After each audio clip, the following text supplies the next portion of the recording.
YouTube, how we doing? PPS here, YouTube play of the day. We got two spots today. We're gonna go NBA only. We got some low level college basketball today, so gonna stay away from that one. I honestly have probably bet on maybe two or three of these teams before.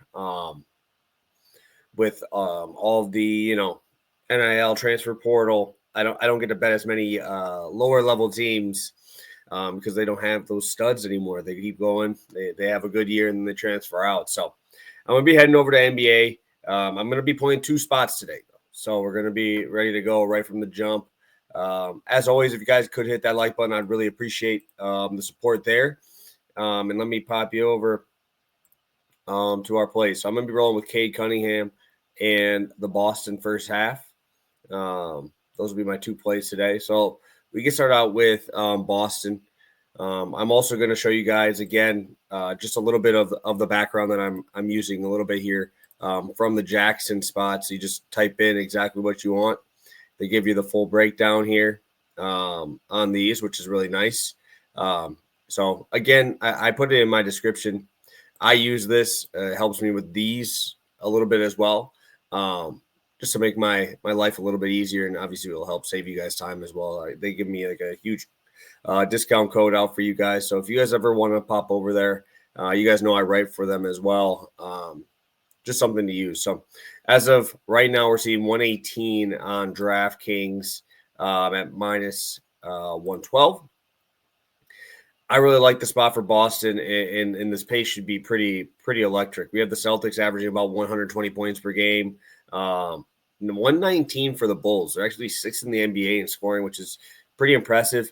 The Bulls are actually, I don't know if everybody knows this, the Bulls are actually the second highest 3-point field goal made per game team with 16.5. Boston is number one, which is why sometimes you see these games get pretty crazy and out of hand. I think that also leads to a lot more runouts, long rebounds, and can kind of push this pace for Boston, right? Because Boston should have no issues scoring, but they are pretty methodical, very hyper-efficient offense. But they're not as fast as the Bulls. The Bulls are actually absolutely atrocious on defense. 122 points per game, second worst in the NBA. They allow 58 points per game in the paint, which is the most in the NBA. If Tatum wants to go down there, Porzingis wants to go down there. I know they don't usually. Should be pretty easy. Obviously, Vucevic is a good offensive player. Defense is definitely lacking. The Celtics are also number two in effective 2-point shooting. Second in the NBA is pretty impressive to go along with how many threes they made. I think Boston's going to be a little pissed they didn't win the NBA Cup either. Obviously, they're probably the number one team in the NBA. Bulls play extremely fast. I expect them to be able to kind of push Boston into that type of game.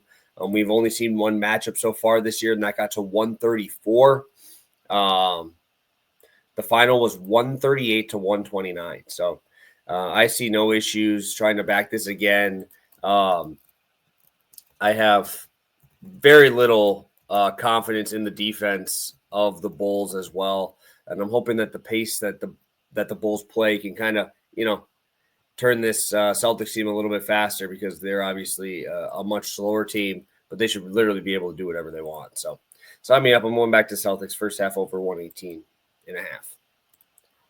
And this play is kind of hard to pass up at this point, because this dude has been on an absolute heater. Cade Cunningham, what a monster, man. The dude has been so good as of late. And getting him at 16.5 is pretty nice. I know I'm buying high, which I do not like to do, coming off of that massive game against Miami. But you get 3-day break. You're coming off of a triple-double with 18 assists. I'm not going to chase assists. That's something I do not want to do, right? When you have an 18.5 number like that. I don't really want to try and do that, even though he does have 10 assists in 9 of his last 11 games. He's averaging 7.5 rebounds per game. But we have seen spike outings, which is something I do like to see. 10 against New York, 11 against Miami in that last game. So we have spike ability there. I think his rebounding line tonight is 7.5. So just, nice that he could go a decent little bit over that. Also, Jaden Ivey is doubtful. Even if he does play, he might be a little bit limited in that one. We do have Tobias Harris back, which is really nice because Tobias Harris is obviously a very good shooter, mid-range guy, 3-point shooter, and that obviously will help. You also got to remember, I don't expect a game like last one because Malik Beasley had 28 points in that game. Tim Hardaway was 5 from 3. Like, don't expect him to make all of those, which is why that one went up so high, which is why I don't want to buy the assist at the peak. But also I want those rebounds because there's no Isaiah Stewart tonight, right? I don't know if the Pistons will allow Jalen Duren to play more than 30 minutes. It's infuriating, but I just don't know if they will. And if he does, he probably fouls out because the dude just so hard to bet on. I used to love betting on the guy, but it's really, really tough. The Jazz, one of the worst defensive teams, 28th in defensive efficiency, allowing 120 a game. Should be allowing Cunningham to pretty much do whatever he wants. I know I've seen somebody else write up, I don't remember who it was, or else I'd say their name, second most assists per game to point guards.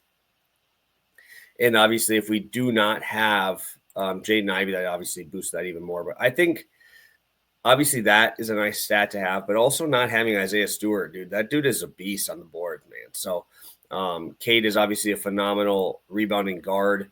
He'll play minutes, man. He played 42 in that overtime game. So I think we could see some pretty big numbers here. I'm expecting 37, 38 minutes in this one, if competitive. Even in some of those non-competitive games, we've seen him, against Boston, they lost by 24. He went for 8 and 8 in rebounds and assists.